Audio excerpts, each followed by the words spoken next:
The late President Mwai Kibaki has been described as the father of modern Kenya for his contribution to different sectors of the country.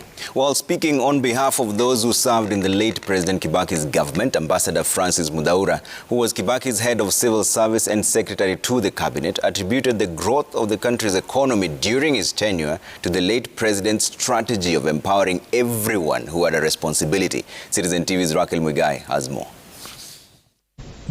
Francis Muthaura was President Kibaki's ultimate right-hand man, the enforcer-in-chief and the bearer of the tools of real power as head of civil service and secretary to the cabinet. He attributed Kibaki's economic success to the late president's strategic deployment of those who served his government. He empowered the ministers. He empowered the civil servants. He empowered the parastatals and everybody who had a responsibility. What happened?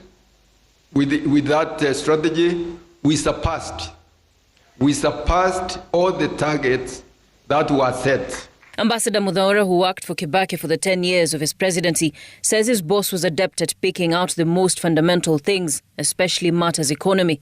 He focused on the essential foundation of the economy, the infrastructure, the roads.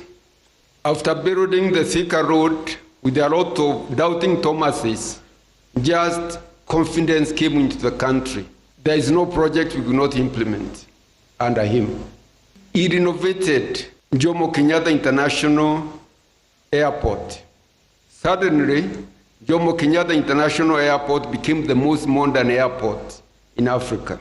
The construction of JKIA, he says, surprised representatives of the International Monetary Fund, IMF, and the World Bank, who at the time were junior partners in the project, contributing just $10 million to the project compared to the $120 million that the country put aside. He said there is no project which we cannot implement. Later, what happened? Of course, it's completion of the Thika Superhighway. The Isiolo-Moyale Highway. Isiolo-Moyale Highway is about 520 kilometers. It was built, I think, within, I can remember, Your Excellency the President, because you are funding it, I think, 3 years.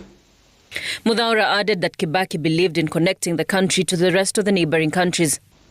He even pushed a lot about accession of Rwanda into the East African community. He pushed very hard the accession of Burundi into the East African community. He pushed us to design the LAPSET project to open up northern Kenya with the port linking us with South Sudan and linking us with Ethiopia. Other than roads, Kibaki also invested heavily in rural electrification. He said, let us connect all public institutions with the power, all marketplaces, even churches. Let's connect them with the power. Then wananchi will be able to tap power from those points. Muthaura stating that Kibaki also revolutionized the communication sector. The next thing was university education. From 6 public universities to 22 public universities. Finally, introduced civic education in the country to empower the youth so that they are productive. The former powerful public service head describing the late President Kibaki as the father of modern Kenya. Raquel Mwigai, Citizen TV.